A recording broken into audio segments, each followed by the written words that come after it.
we live in a strange way. It's Father's Day today, isn't it? Yeah. I was rather disparaging with my daughter when my 19-year-old daughter's just moved in with me. I thought children were meant to move out at that point. But there we go. And she came down, she looked at me and went, it's Father's Day.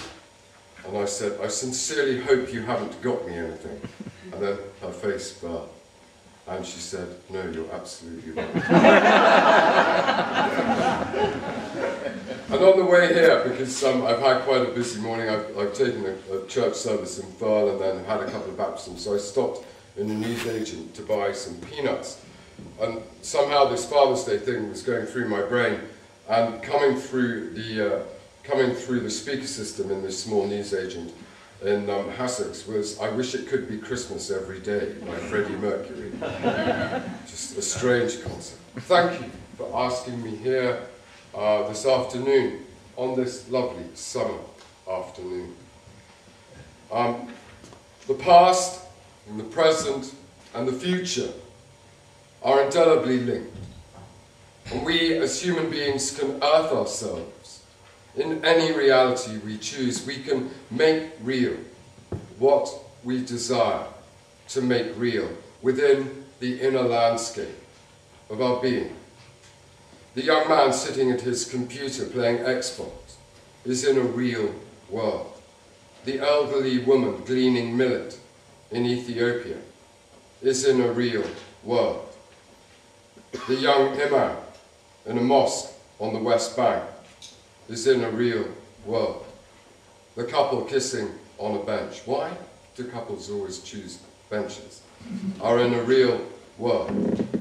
At that very point, different from the Xbox, different from the West Bank, different from gleaning millet, but real nonetheless. And whilst consumer society has been incredibly imaginative in selling its wares to us, it does so from a perspective of being utterly disconnected, one product from another. So we have to believe a Bounty bar has nothing in common with a lawnmower, and a washing machine has nothing in common with a pair of shoes. An insurance policy has nothing in common with a carpet square. It is the same process, however, that has created all of them. The products within the competitive marketplace appear as separate drops of rain, but in reality, they are all water. The disassociation between one product and another has created a powerful illusion of separateness, when in fact, it is one process. The same is true of religions. The one yearning, the one voice, the one love becomes cracked and fractured by tribal identities, cultural attachments to right and wrong. It becomes fused with the organizational power structures, at which point it usually trades its continuation for differing degrees of castration. And whilst the Church of England may appear so very different in character from a wandering Hindu sadhu, and whilst their acts of devotion and ritual are clearly going to feel very different, we somehow lose sight of the fact that what we are dealing with is reverence, is devotion. The mistake has been to see them as different. They are in fact the same. They are just doing the same things differently. The disassociation of one product from another, one religion from another, one tribe from another, is just part of the illusion we have all fallen for. Maybe this is earth in our concept of time, which reflects how little of it we really have. It was when the past became separated from the present, and the present became separated from the future.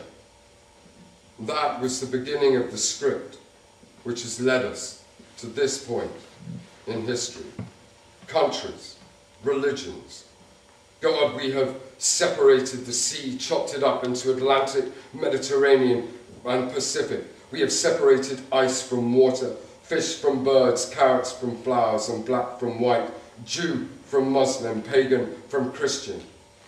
Any one of us should have realized the first time we saw light refracted,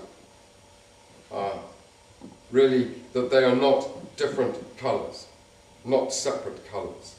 They are color. It is color. This process of fragmentation has led us to the insane point where one religion is able to demonize the members of another religion. And all religions, I'm afraid, have the capability of doing that. Fundamental Islam is not a problem for Islam. Fundamental Christianity is not just a problem for Christianity.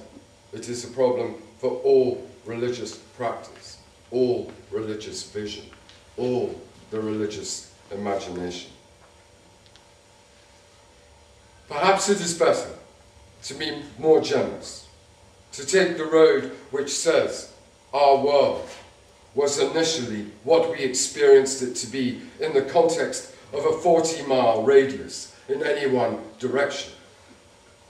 Any one of us who has visited a tribal village, and I've been very privileged to do so, will notice the intimacy with which the people belonging to that village know their environment. They have a much more intimate knowledge of their environment than we have of our environment. However, what that meant was that the world generally stopped at the edge of the sky, at the edge of knowledge. The Inuit did not know of the sand bushman. Krishna did not know Pachamama. The real world could only be experienced and verified as it was known, and there is no harm in that. The trouble is, so many of our religions arise from the small world view.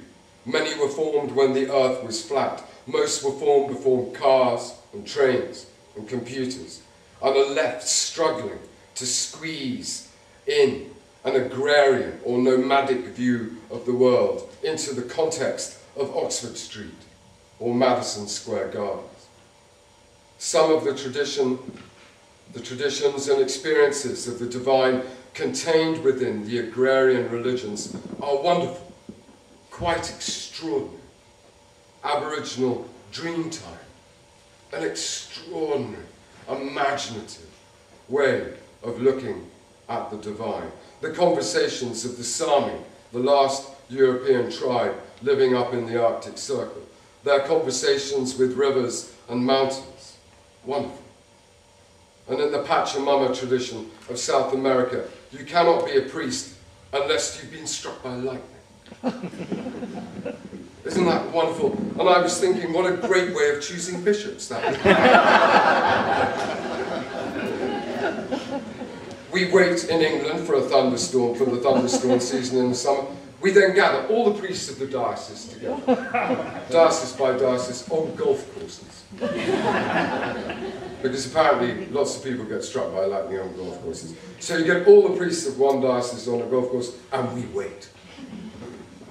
And whoever the lightning strikes, that is the next bishop. And I think it would certainly produce a more interesting outcome than the Crown Appointments Commission have managed to do.